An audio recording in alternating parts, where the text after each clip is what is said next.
this special program on economictimes.com. I'm your host, Pallavi. Today's session will host conversations from small and medium business owners to explore how MSMEs can ensure effective digital transformation. What are the major challenges businesses are facing in the post pandemic world, and how can they overcome these?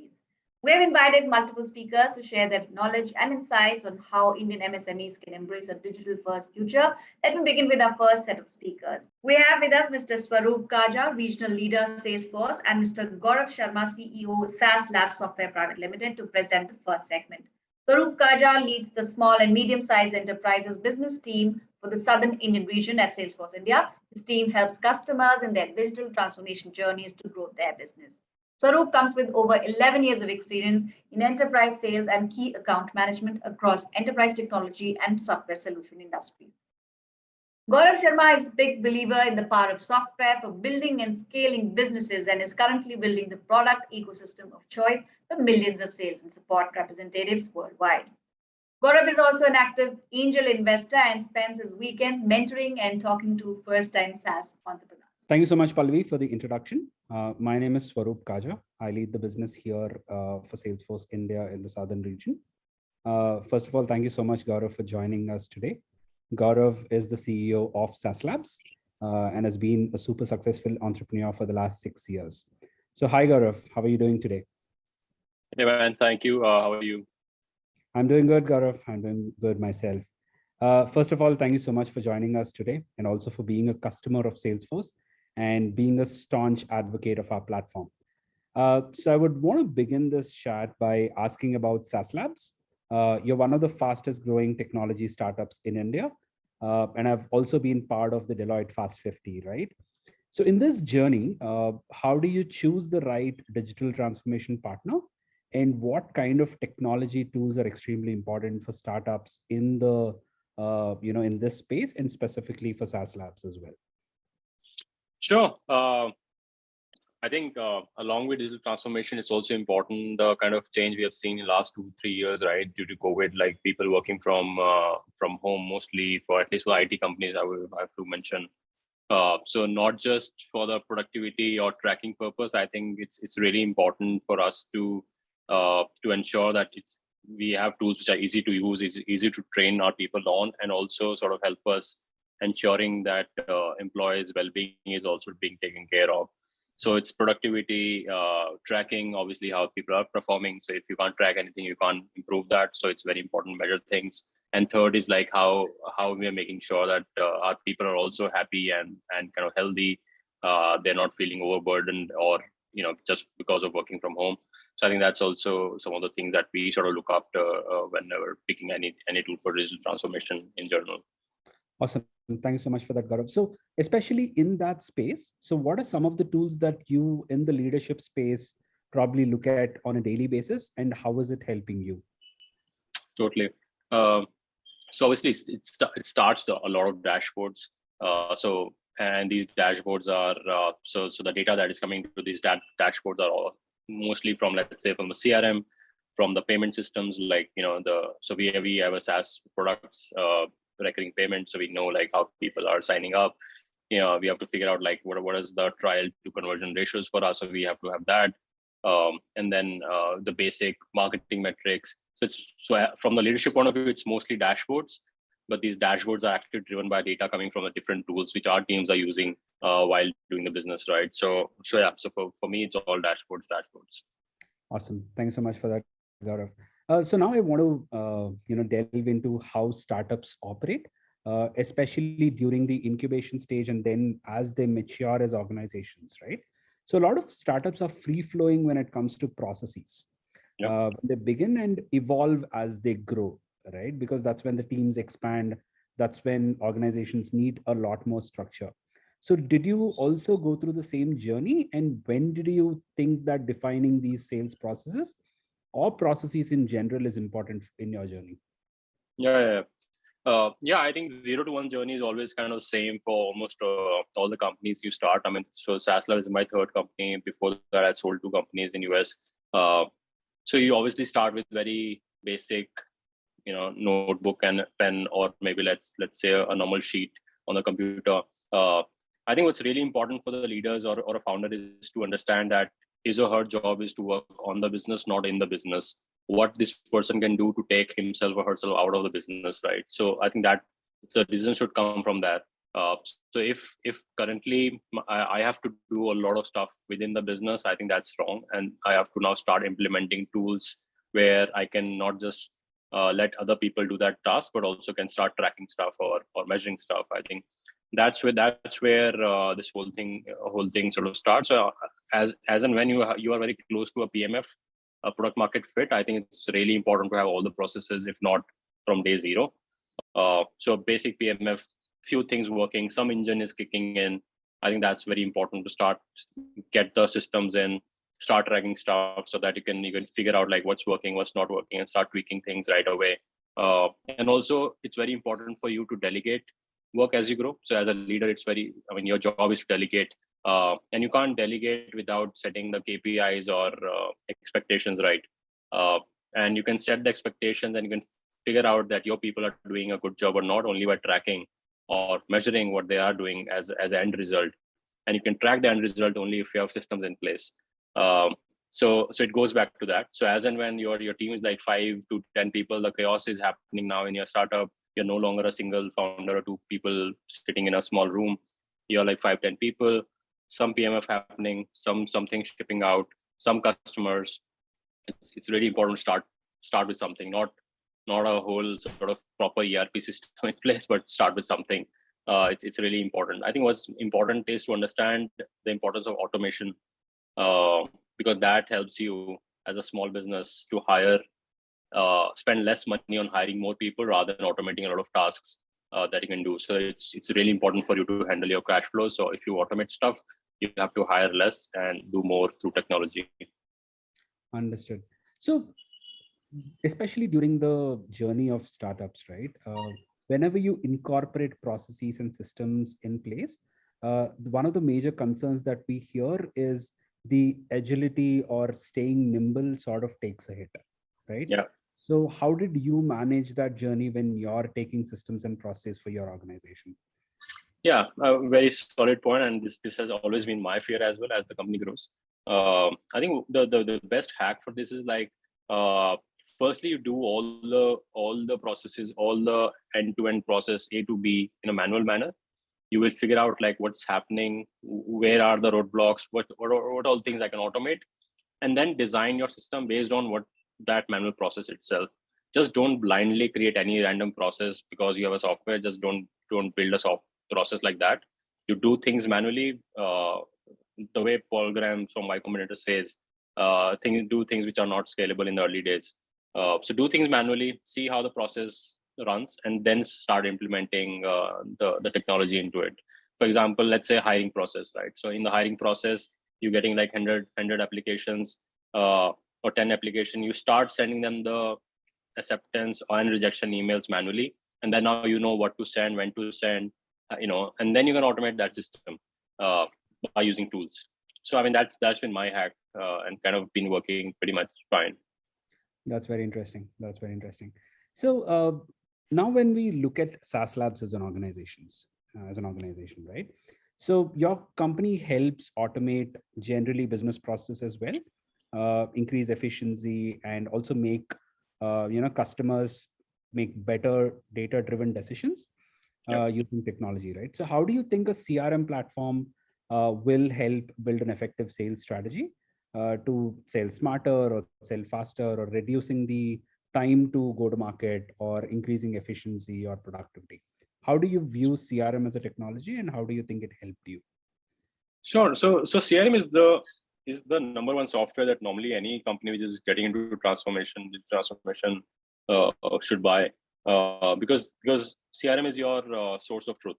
So all the data, all the customer data, all the communication, conversations, every attribution from any ad campaign, whatever it is, everything is getting saved into your CRM.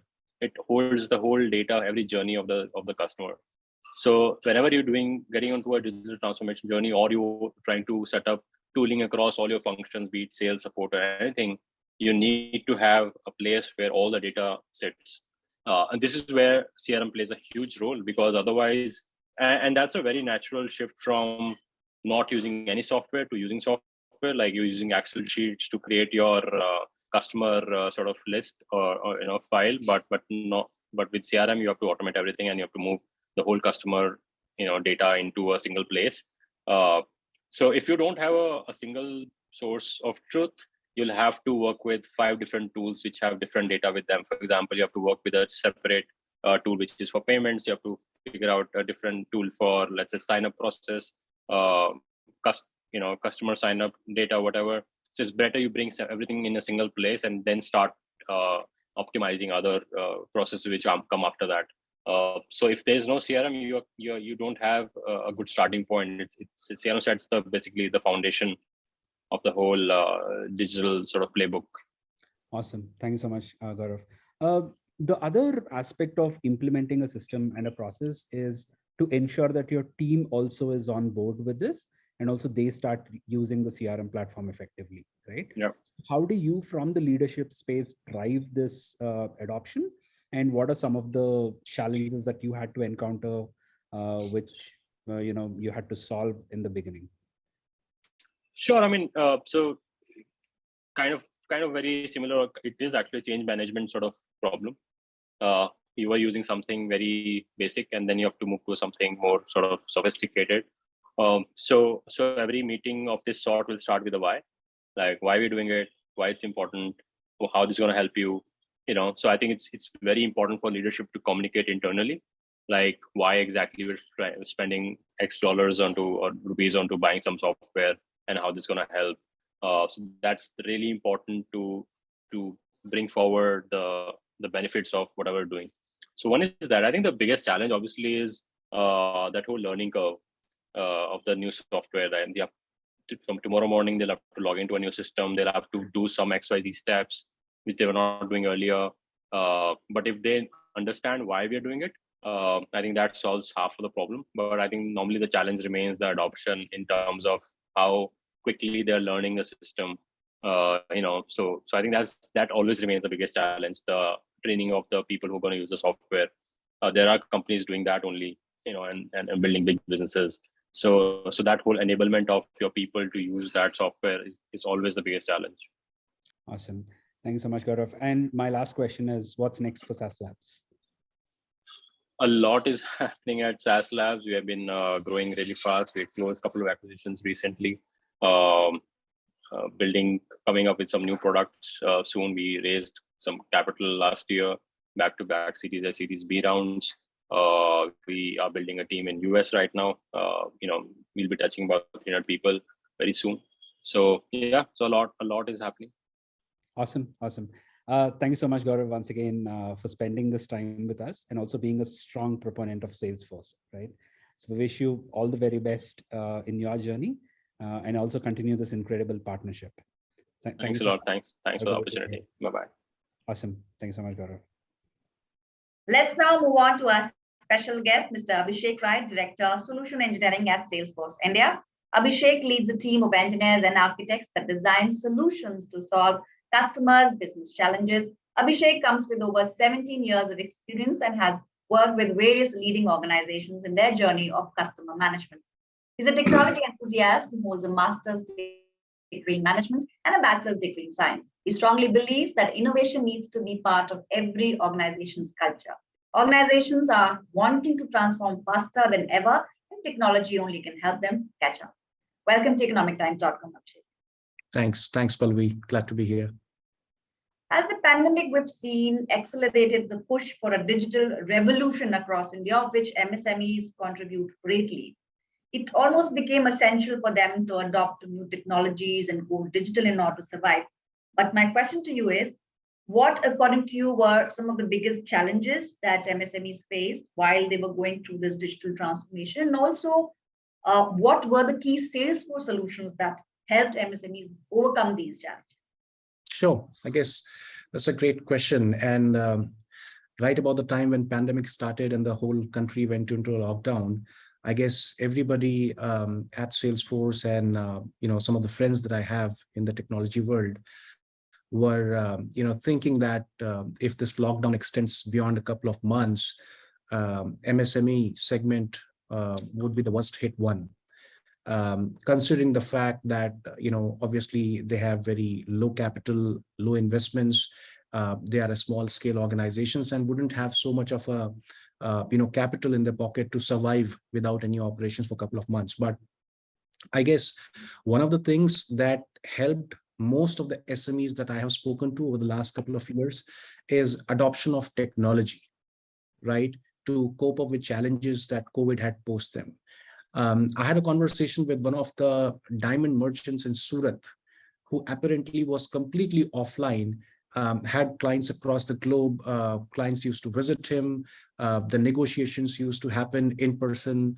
Transactions used to take place in person as well. But what we realized that within a month's time of lockdown getting imposed, they were very, fast to adopt to some of the open digital platforms that we have, which have been provided by Government of India. We call them as ODEs, right? Whether it's about accepting payments through UPI, whether it is about verification of the buyers, all those kind of stuff, right? And then came the need of tracking some of the things that they were doing with their customers, whether this is order shipment, whether this is cancellation, whether this is partial cancellations, tracking of orders, shipments, all of these things, as well as really getting to know who these customers are. Because eventually what happened is when they opened up on a digital platforms like Amazon and opened up their own websites, they realized that their reach was much beyond the traditional customer base that they had, and they really wanted to know who these customers are, who are reaching out to them, posting inquiries, buying from them. And that's where Salesforce really came handy.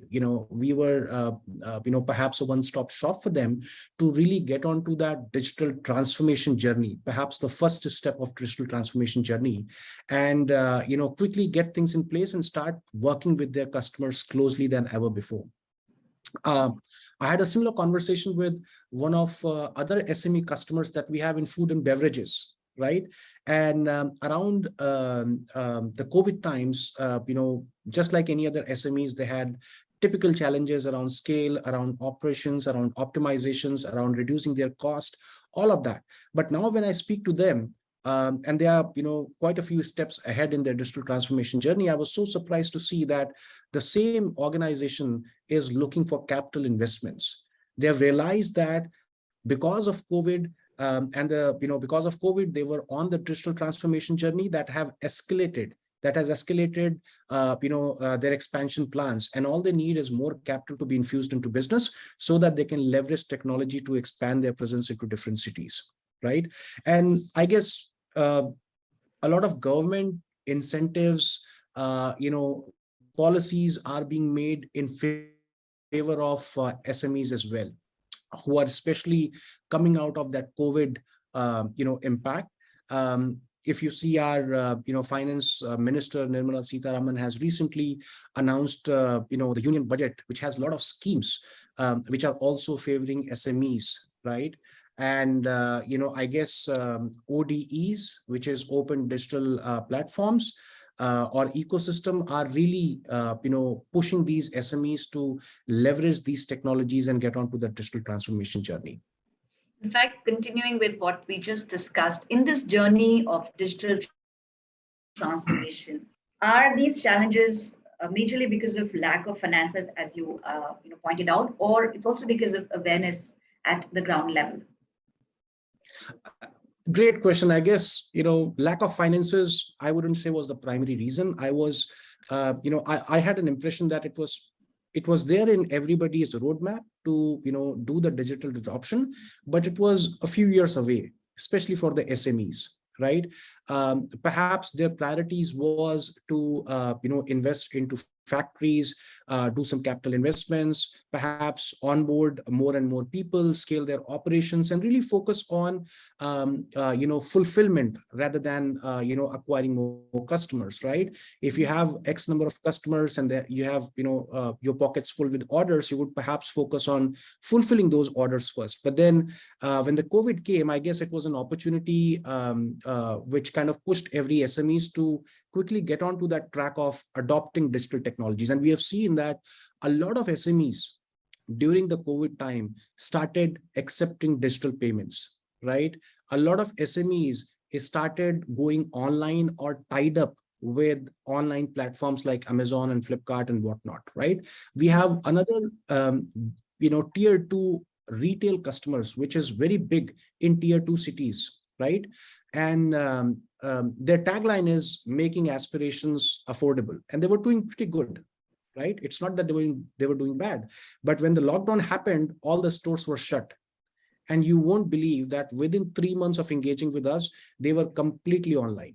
They had all the data moved onto digital platforms. They were able to identify customers, send promotional messages, make sure that their customers were placing orders online and getting deliveries done, at their homes, right?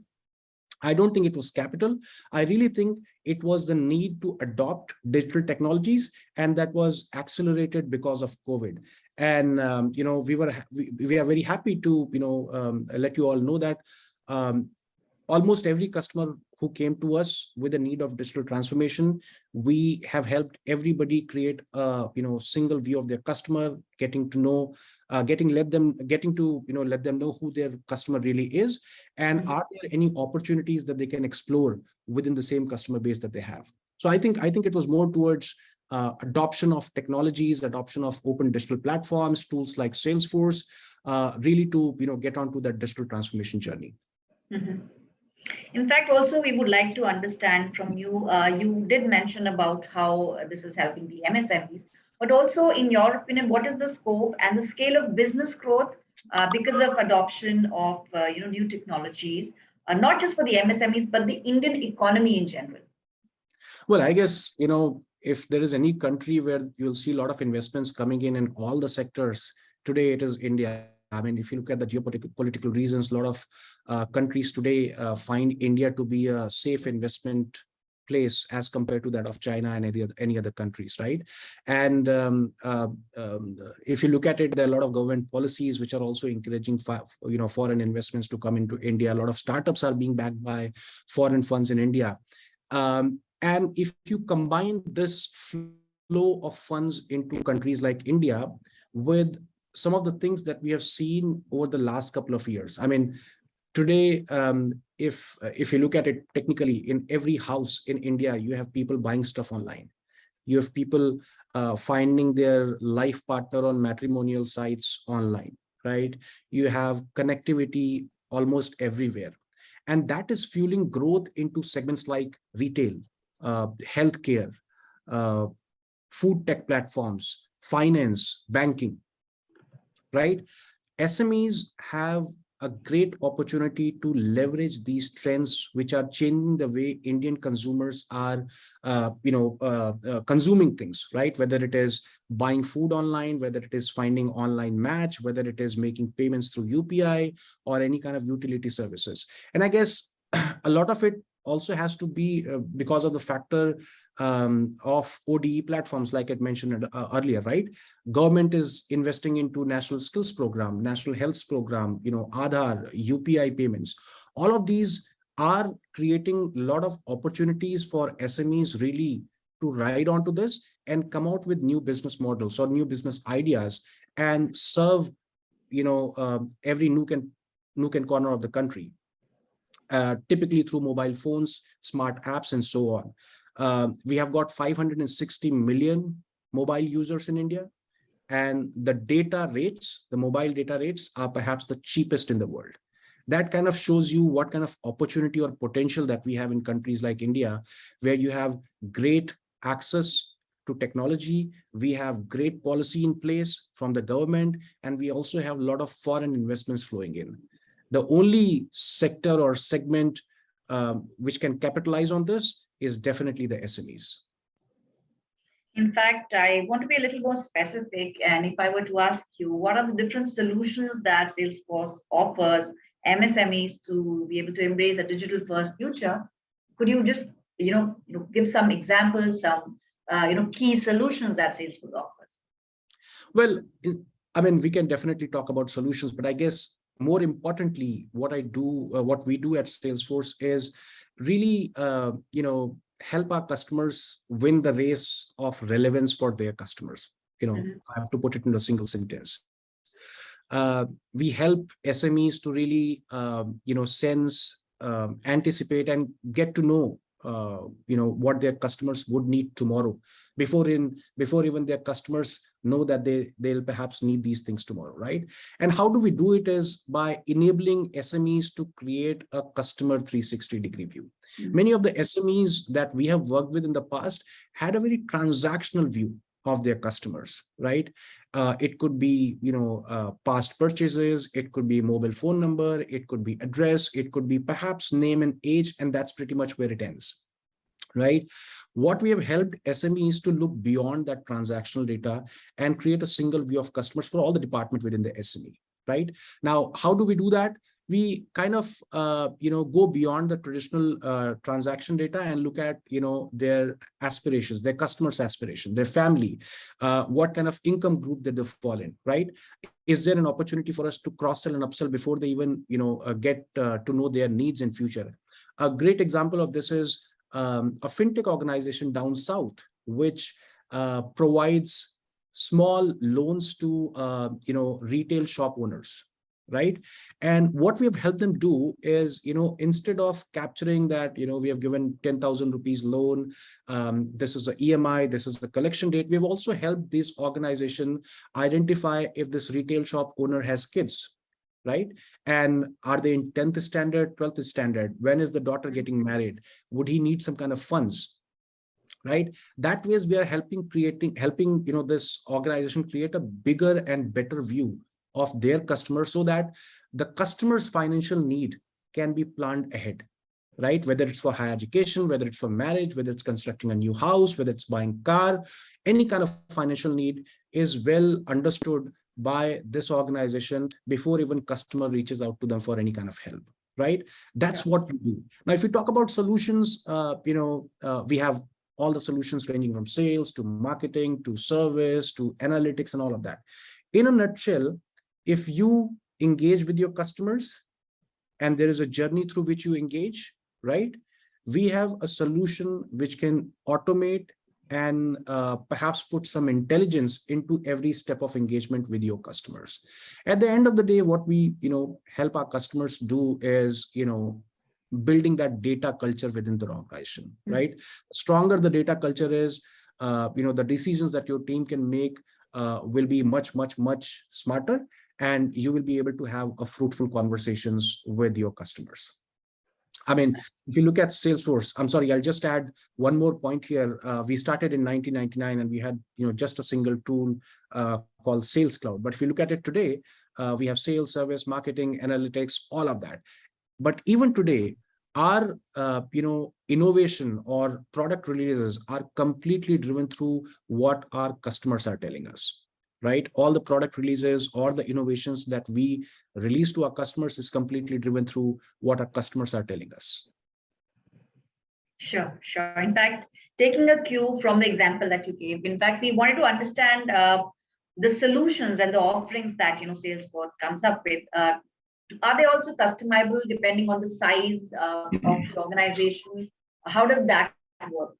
Absolutely. That's a great question. I guess in Indian context, we are a very different market and our needs are, pretty, different than any other market. There could be some similarities with the markets like Brazil and, other developing countries. But if you look at India, there's definitely a lot of difference as compared to that of matured markets. And that basically calls for a certain level of customization or changes, within our products. In fact, in the same industry, no two customers are alike. We have a lot of customers in financial services space, but what we have realized is the requirements that we get from one customer is completely different than the requirements that we get from a different another customer. Having said that, I guess one of the things which differentiates us from our competition is our flexibility, right? The platform on which we have developed these products and solutions are pretty flexible to get customized to any kind of requirement. In fact, we have seen in the past some of our customers using our platform to build new business models. I can give you an example. One of our early e-commerce customers in India they took our platform for really onboarding vendors, right? Who would go and list their products onto their portal. But eventually what they realize is they could leverage our platform to give financial assistance to the retailers or vendors who are posting their products onto their platform. I'll give you an example. Let's say I'm an e-commerce giant and I have recently onboarded a mobile phone seller, right? From, let's say, somewhere in Delhi. Now that mobile phone, reseller or a retailer needs some capital to expand into different cities. Now, if he goes to the banks like SDFC and ICICI, he wouldn't really get a loan. But if I represent that retailer in front of banks and I take some kind of guarantee, because I know that he does 70% of business with us, right? And payments go through me. I have an opportunity of helping this guy scale his business and eventually add more categories onto my platform. Today, maybe he's selling phones. Tomorrow, he might be selling tablets, laptops, and any other digital products as well. So in a way, I'm helping him increase number of categories that he's selling on my platform by getting him loan from the likes of SDFCs and ICICI. Now, this was a completely different model, a business model that they innovated on our platform and went live in 3 weeks flat.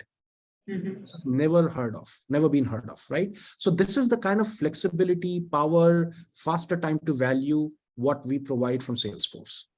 Sure.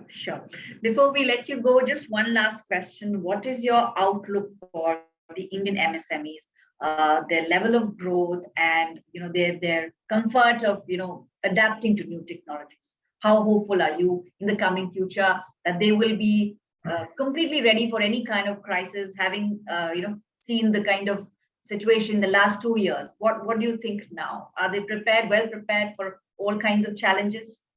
Yeah, I guess SMEs are, more smarter now. I mean, I'm not saying smarter in terms of human intelligence, but in terms of the technologies that they have adopted, which is really help them make smarter decisions, right? SMEs, which were just jumping onto any kind of contracts and orders without really doing any kind of credit checks or eKYC or checking the facts on the ground, are now doing fact-based decision making, right? Perhaps, I mean, if I could put a term to it, it would be COVID-proof decisions that they are making, right? And all of these is driven by some of the investments that they've done into technologies like Salesforce and a couple of other technologies as well. I guess the acceptance of technologies, digital technologies, is only going to grow. We will have more and more SMEs jumping onto this journey of digital transformation. They will become more leaner, they will become more faster. Adoption of technology with government policies in place and investments flowing in, I guess this is the golden time for SMEs to flourish in countries like India. Thank you so much for sharing your knowledge and taking our time for this conversation. We thoroughly enjoyed it. Thank you so much, Abhishek. Thanks, Pallavi. Nice talking to you. Thank you.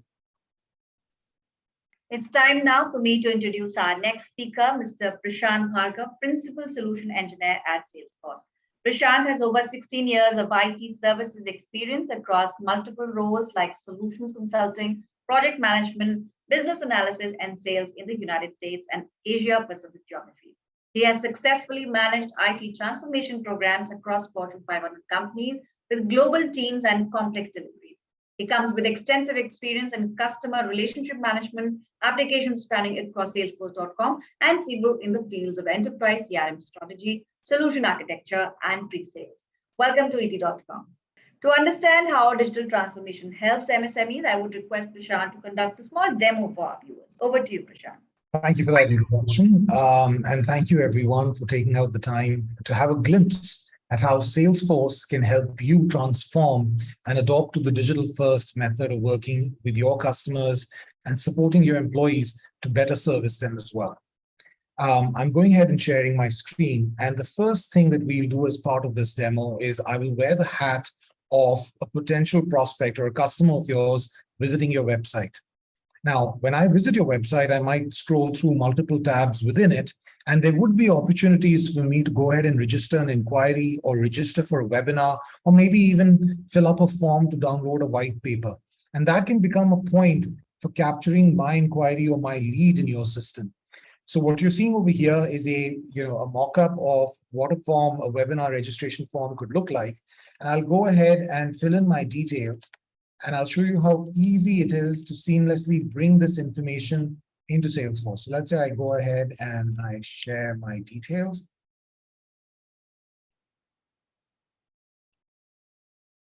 And once I've filled in my details, I click register for the webinar, because in this example, we're assuming that I'm registering for a webinar. And from here, if I switch roles and wear the role of one of your marketing team members, what you'll see is when I log into the Salesforce system, I'm seeing any activity in this engage alert space that has recently happened. And over here, if you see, just a couple of seconds ago, there is a new lead in the form of Prashant Bhargav, which has just got registered. And if I go ahead and click on this, what you're seeing is I can see the engagement history that this lead has had as part of registering for that webinar in this case. So you can see the fact that, this person came and visited our website, tried to submit a form, and just a couple of seconds back, they went ahead and submitted a form. So that entire engagement history that anyone who visits your website or is directed to one of your registration forms to fill up a lead, an inquiry, or register for a webinar, all of that information is at the fingertips of your marketing and your sales teams. Now, how does this help your teams?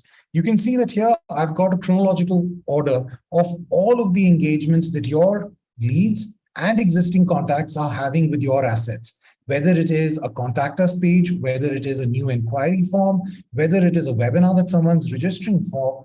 All of that information is available at the fingertips of your marketing and sales teams. In fact, your sales teams can get alerts and notifications when, let's say, a customer or a net new prospect goes ahead and registers for a form or for a webinar, and they can then immediately go ahead and take action in the context of the action which has been taken by that lead.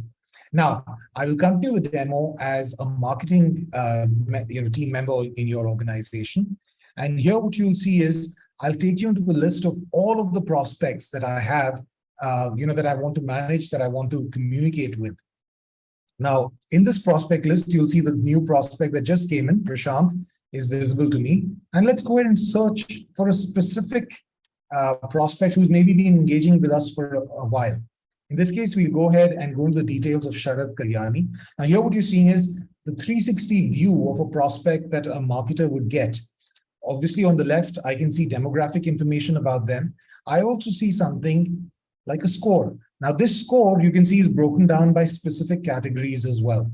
For example, the fact that this lead is not only interested in us as an organization, but there are also some specific areas like expense management or payroll, which are of interest to them. And this again comes as a result of the kind of webinars they're registering for, the kind of areas in your website which they're browsing. If I scroll further, I have additional information about this lead.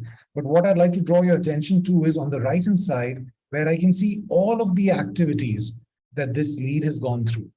If you see this, I can see starting right since the inception about a year back when this prospect started engaging with us, what is the kind of activity that they've done, whether they've gone ahead and downloaded a white paper, they've gone ahead and clicked and opened a monthly newsletter that we've shared with them. And based on the activities that they're doing, they're receiving scores as well. And that's what drives the overall score that they achieve. This score helps marketers to know how engaged an existing customer or a net new prospect is with your organization and with your assets. In fact, you can get a life cycle view of all of this engagement. So here you can see that right from the inception, moving forward, as this prospect has engaged with our emails, with our forms, with our webinars, we're able to track that, and we're able to also attribute scores, based on the activities that this person is doing. From here, if I was to go ahead and look at the list of activities that they've done, you'll see that I can go ahead and not only provide positive scores, but I can also provide negative scores, for example, where maybe an email bounced and was not received. Now, how does a marketer use Salesforce to better engage with these prospects? There are potentially two ways. One way is that you go ahead and, at a prospect level, you were to go ahead and add them to specific mailing lists or campaigns. But what would realistically happen is, based off the score, based off the engagement that they're having with you, you would have automation to take care of adding these prospects to specific campaigns or lists. So let's see an example of what that looks like. I go into the automation section of the tool. And let's say I've created a list of prospects who I want to nurture through a cold nurture journey.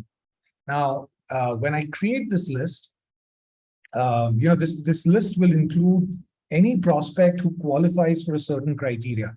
Let me take you into the details of what those criteria could be.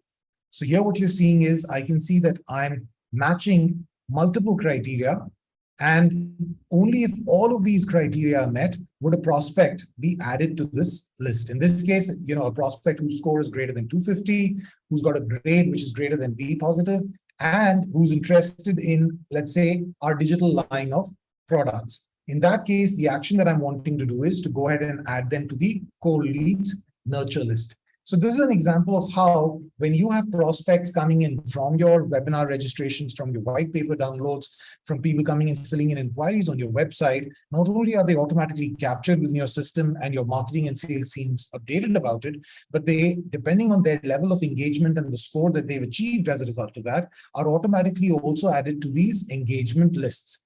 Now, once I've added prospects to a list, how is it that I can create a marketing program for them?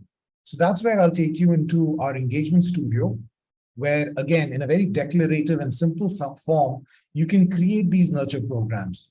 Let's click into one such program, the Cold Leads Re-Engagement Program.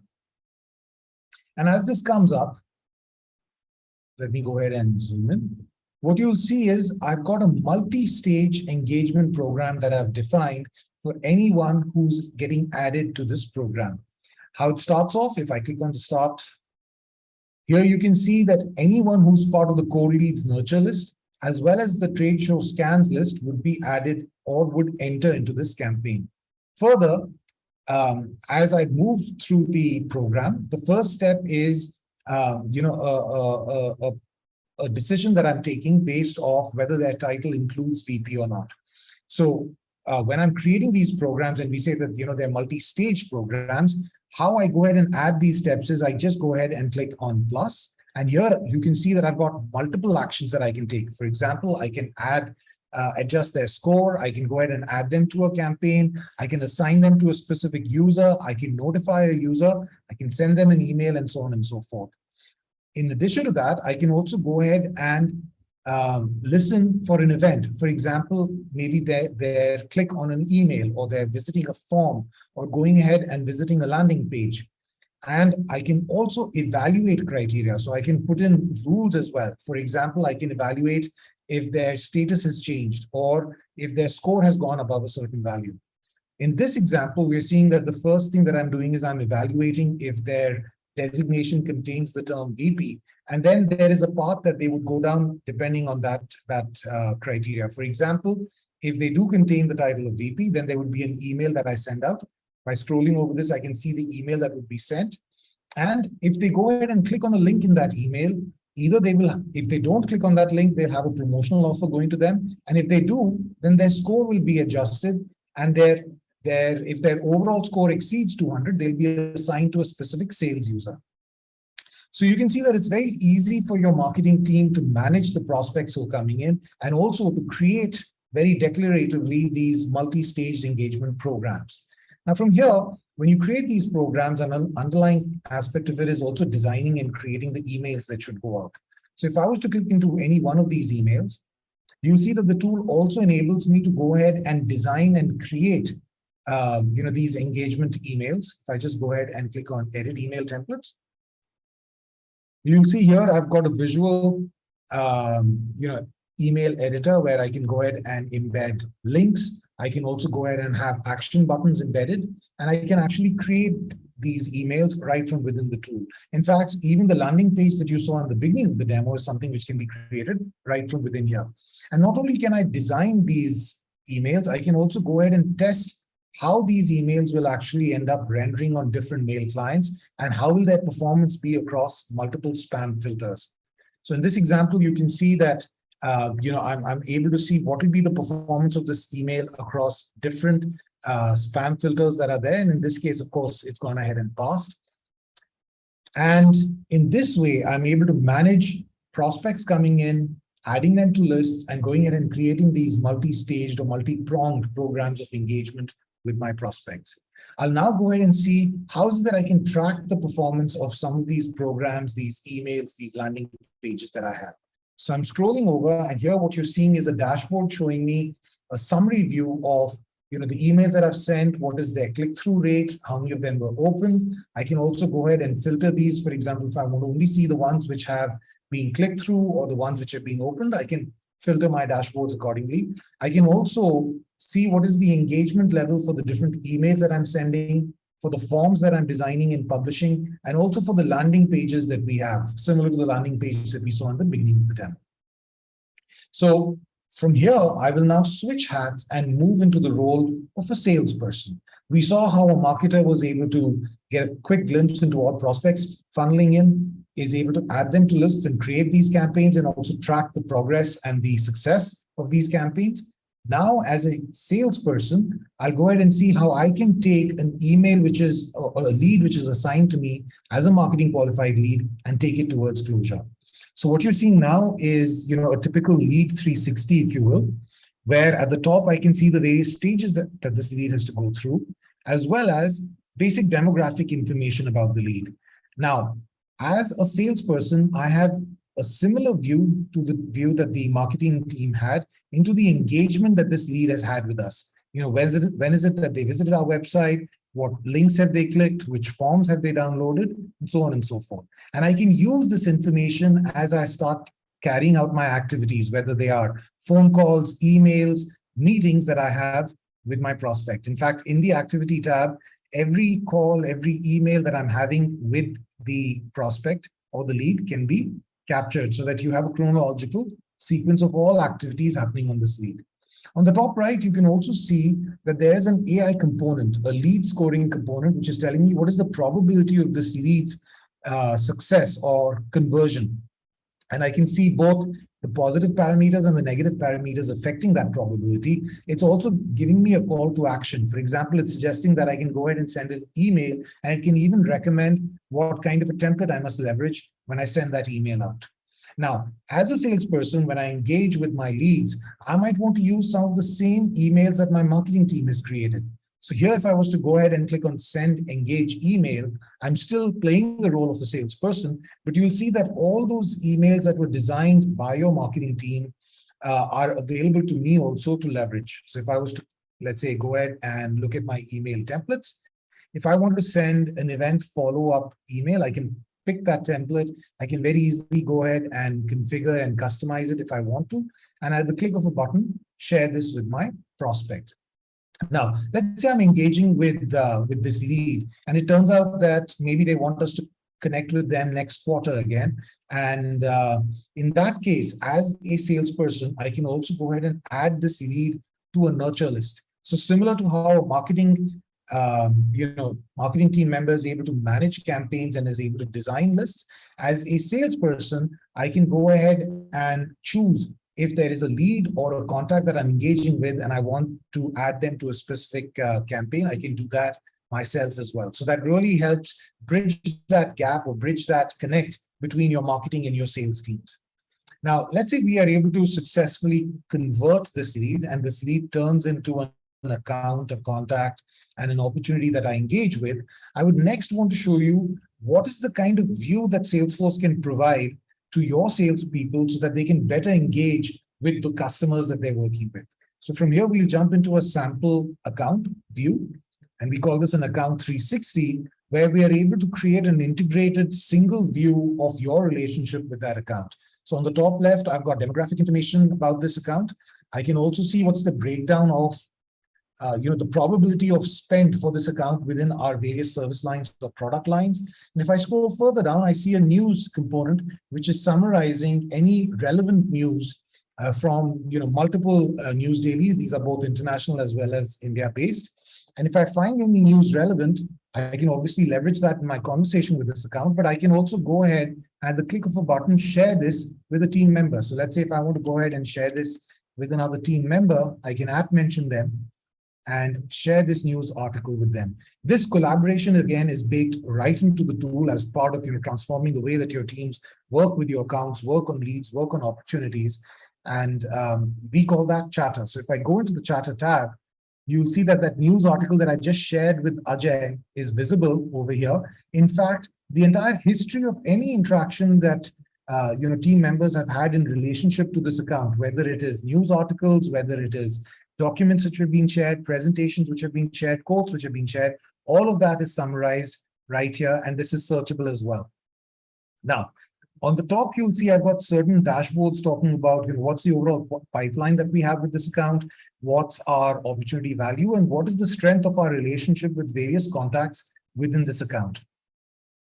If I was to go into the details of the account, you can summarize information like your revenue target for the account, what is it that you've closed, and you can also get an org chart based view of the various contacts that you're doing business with within this account. So for example, we can see the hierarchical breakup of the various contacts that we have in this account. And if I'd like to, I can actually click into one of these and actually get a 360 view of the relationship with that specific contact as well. Similar to how I can see the engagement history for any net new lead, I can also see the engagement history of any contact that we're currently doing work with. For example, if they attended a webinar or they registered for a certain white paper download, all of that would be visible to me. I can also see, for example, parameters like what's their overall net promoter score, what are the number of active engagements we have running with them, when is it that we last engaged with them, and so on and so forth. Going back to that account 360, you'll see that on the top right, I've got, again, an AI component talking about key insights which might be relevant to me. For example, the fact that this account or this company is going ahead and expanding. Now, to help train the AI system, I can go ahead and say whether I found this insight helpful, whether I thought it's inaccurate, or I don't want to see such suggestions. And so the system is self-learning in the sense that anything that it finds to be relevant to you, it will learn from that and start surfacing those kind of insights for the benefit of your sales team members. As I scroll down within this, you'll also see that I can see what is the wallet share that I have within this account. Obviously, this is built out of information of your interactions with this customer, knowing which opportunities you won, which orders you won, and which ones you lost to competition. Further, by integrating with your ERP system, we can bring in your invoice and payment information so that your sales teams have a single source of truth, if you will, for your relationship with this account. Further, I can see my account team. So I might have from my organization different team members engaging with this account and each one playing a different role. So all of those team members can be added to this account, and they can each have a different view or different level of access to the information in this account. Again, any active opportunity pursuits, any active contracts that we have, and any tickets that they have registered with us or salesperson. Account plans templates right within Salesforce. And these account plans are cool. And different kinds of templates, you can also create your own templates with this account. So if I was to go ahead and expand this account plan, what you'll see is we've got key information about the account being pulled in from Salesforce, plus sections which your teams can update depending on, for example, what are the top 3 values or priorities that you have for this account this year, who are the key executives you work with, which are your top priority opportunities, and also create a plan with multiple owners and track the status of the various actions within that account plan right from within here. When I said that this is a collaborative plan, let's say we want to set up a regular appointment with the IT director in this organization, I can go ahead and mention a team member here and request for their support in executing this. So request your help here. And once I do this, that team member will get a notification that I have mentioned them. And here you can see that that team member is actually viewing the document. And that team member can then go ahead and share a response as well against this. So if you see on the right-hand side, we've got a listing of all of the interactions that have happened in reference to this account plan. Again, I can go ahead and view who's shared what information on this plan. And here, if I go ahead and view this comment, you'll see that even the response that a person provides is visible to me in real time. So this becomes an active, a living document where not only do you use it at the beginning of the year to create a plan for an account, but you can actively collaborate with different members across your organization as you work towards bringing that plan to closure. From here, let's quickly jump into seeing which are the opportunity pursuits that we have within this account. And let's say when I'm looking at the opportunity pursuits within this account, one of these opportunities draws my attention because I see a little red flag over there. And what I'm seeing over there, if I just hover over this, is that the date of closure of this account has been pushed out. I can see that it's being changed from the 8th of July to the 21st of July. Now, how this is helpful is because at a glance, I can see what does my pipeline for this account look like. And if I feel that a certain opportunity has moved to the next stage, I can again just go ahead and drag it and move it. And if I want to drill into a specific opportunity where I feel that there might be an issue, I can just click in from here and I'm taken to a 360 view of our engagement in that opportunity. So here you can see, I can see what is my overall margin for this specific account vis-a-vis, my aggregate margin across other organizations that we're doing business with. In context of this specific opportunity, I also see that Einstein, our AI, is actually predicting that the close date is going to be missed by 6 days. It also indicates what are the leading and lagging causes for that prediction. And it also makes a suggestion of what is it that we can do to try and bring the predicted close date in. If I scroll further down, I can see, a detail of what is the penetration of our competition in this account with reference to this specific opportunity. And in context of this opportunity, I can also see which are the contact roles which will play an important part in the decision making. So for example, over here, we can see that we've got different contacts within this account relevant to this opportunity. I can also see what is the role that they'll be playing in context of this opportunity. I can also collaborate with different team members and work on this opportunity. And if there are any third-party consultants available on this opportunity, I can get a quick glimpse into them as well from here. You would have additional tools as a salesperson to try and help you take this opportunity towards successful closure. Things like a quick access to going ahead and searching for case studies or references within industries, similar industries, or within similar product groups. You can go ahead and create a close plan so that your team can collaboratively work towards bringing this opportunity towards a successful fruition. In this example, you can see that we're tracking key action points. We're tracking who all do we need to engage with, and all the activities that we're doing along with their ownership and status is being captured within this account plan. You can also have sections such as scorecards where your sales teams can go ahead and, let's say on a weekly or fortnightly basis, go ahead and update scores against various metrics, which again, your organization can define that are relevant. And based off the score that they provide, an overall aggregate opportunity score can be judged. And this score helps your teams forecast better and predict what is the probability of an opportunity to close.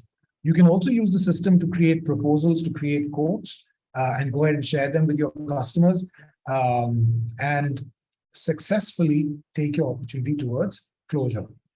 Now, finally, what I'd like to do is to show you as a sales executive, what is the view that I have into seeing the performance of my sales teams, the geographical performance, the product performance, my lead and opportunity funnel, and how is it that the system helps me better get a grasp of what is happening within the organization.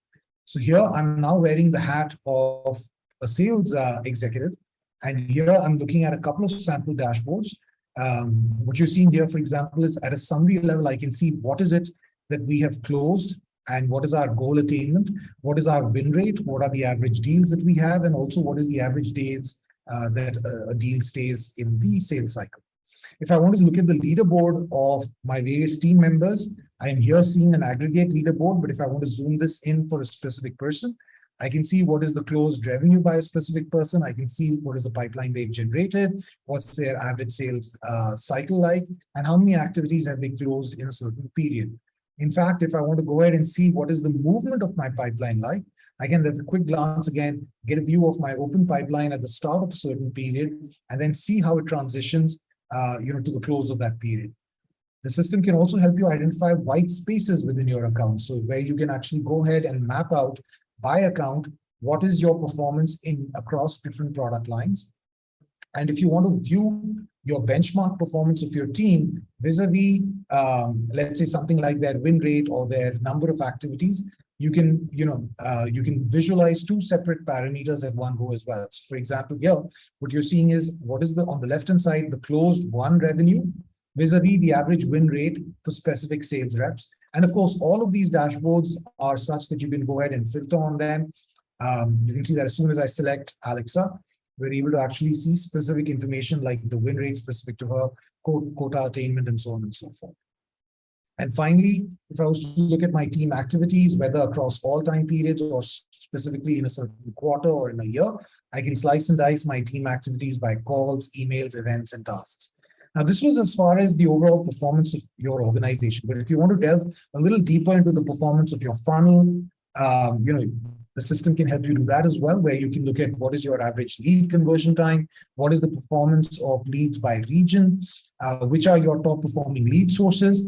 And if you want to also go ahead and see what is your overall sales performance for the organization, you can get dashboards which kind of give you that kind of view as well, where you can slice and dice this information by product line, by closed revenue over quarters, by your win-loss analysis, and so on and so forth. So with that, this was a brief glimpse into how Salesforce can help you transform the way that you do business, the way that your marketing and sales teams engage with your customers and grow your relationships in the digital first generation. Thank you. Well, that was some really useful information. Thank you, Prashant, for sharing this demo, highlighting the small business solutions that MSMEs can use to boost their business. With this, we have come to the end of this session. We would like to express our gratitude to all the speakers, participants, and Salesforce Digital Transformation Partner for MSMT 2022. Hope you found this insightful. Thank you for watching. Thanks, everyone.